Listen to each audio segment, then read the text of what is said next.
Hi, I'm Jason Walcott, and this is Walcott Fine Art. In painting, one of the most popular still life subjects to paint is flowers, especially roses. So today, I'm going to do a demonstration for you on how to paint a rose and share some tips and tricks for capturing one of nature's most beautiful creations in oil paint. So, let's go!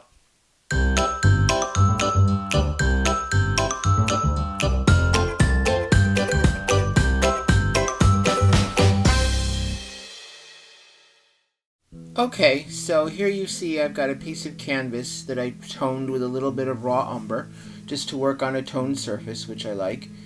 And then I've got my colors, which today are going to be cadmium yellow light, cadmium red light, a color I don't normally use but it's good for this painting, which is Pyrrol Red, quinacridone magenta, ultramarine blue, phthalo green, transparent brown oxide, chromatic black, and white. I'm using lead white here, but you could use any white that works for you. Titanium white is fine. So the best way to paint a rose or roses is to start out with a little bit of the quinacridone magenta. You could also use alizarin crimson and a little bit of black there. And the first thing I'm going to do, you'll see after I mix my color, is I'm going to just lay in the general shape of the whole flower. And that's a great way to start with your dark color. And again, keep it, as usual, keep it kind of thin. I'm adding just a little Pyrrol Red here to warm it up, and a little bit of medium to thin it down a little. So like I said, I'm just going to go ahead and lay in the whole sort of general silhouette of the rose. And you want to make it kind of organic and not too symmetrical, or don't make it a ball. Make sure you give it some interest and variety and some irregular edges.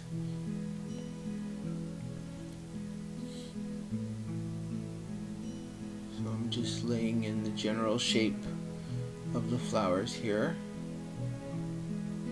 And you want to keep it fairly dark at this point. I'm putting a little light in there on the top side. But we're still just in the stage of laying in the general shapes and the silhouettes, I guess you could call it. And then what we'll do later is we'll go in and we'll put the light petals on top of it. And the best way to paint a rose is to think of it as a single object, which has a light side and a dark side. So I would not recommend going in there and trying to paint every single little individual petal, because it'll just wind up looking sort of fussy and busy. So what you see I'm doing here is I'm adding some more darks in, just to make sure I've got the center areas of the flower which are darker.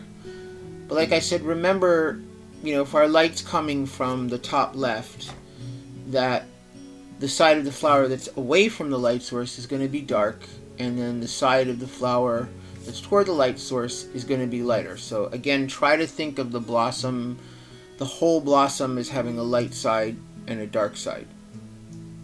Okay, so now that I've got the basic flower shapes in, let's put in a little bit of a background. So I'm taking some white here, and I'm just going to mix it in with a little bit of blue and a tiny bit of transparent oxide brown to make a nice kind of grayish background color, a warm gray background color. And it's nice to just put in a background to kind of establish the general look of the picture. So now don't worry if you get any rose color smeared into your background, that's fine. It just kind of helps integrate the colors and set the subject into the background so it doesn't look pasted on.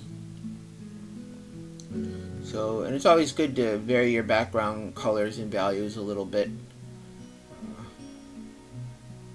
So that's what I'm doing here.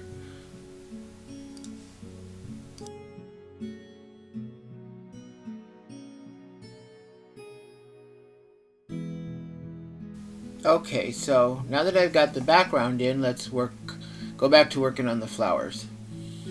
So I'm going to start with a little Pyrrol Red and use more of the pure color with a tiny bit of white there. And then just go in and put some of the lighter petals in. But these are still on the darker shadowed side of the rose, so you don't want to get too light here. But just to define a few of those petals to give it some dimension.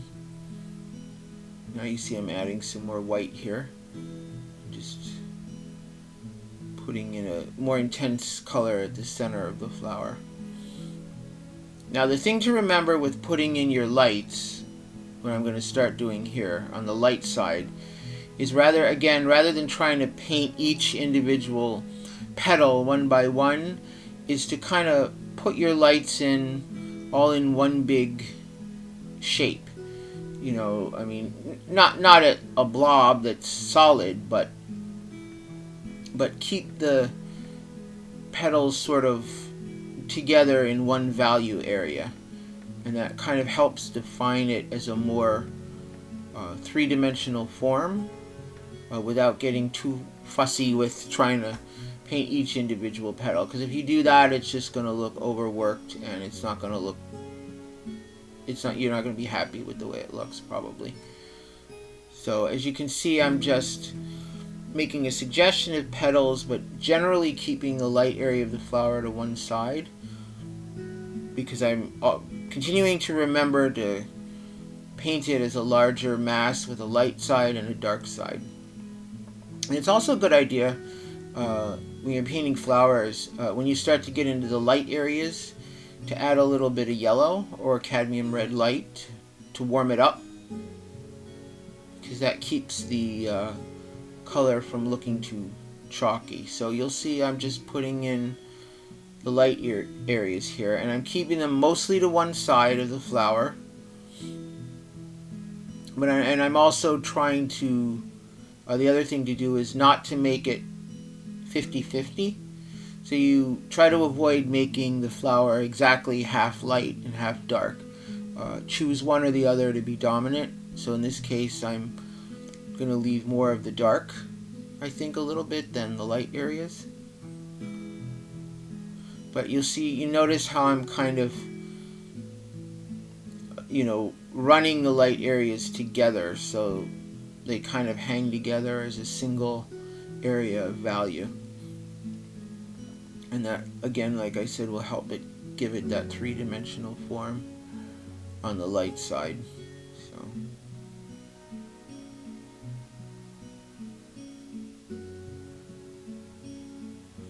So as you can see here, as I'm adding in the lights and developing the form, it starts to look like a rose with a suggestion of a lot of petals, but you're not going in there and trying to paint, each individual one. So and then you can go back in and intensify the color in a few areas with some darker reds, and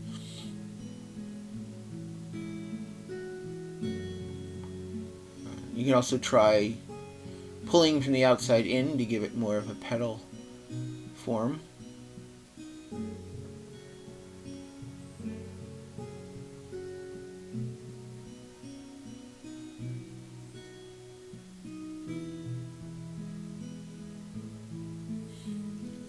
Just put a few light areas in on the very edges, which will kind of help it look like it's being lit from one side.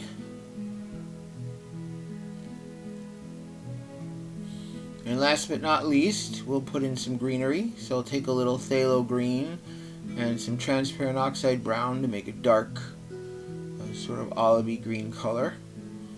And just make some abstract suggestions of leaves and stems and greenery and that kind of thing.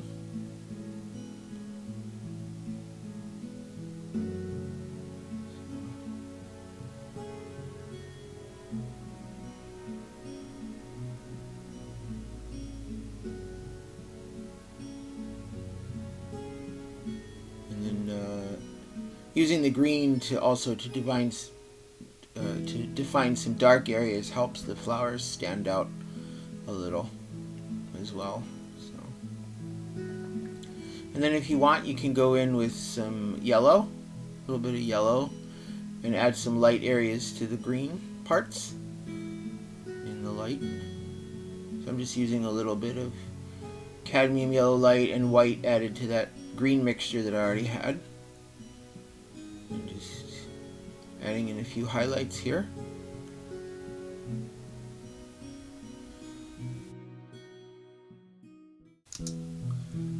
So that's a rough demo of a rose. So again, the thing to remember is just treat it with a light side and a dark side. And thank you for watching. I hope you enjoyed it, and I will see you next time.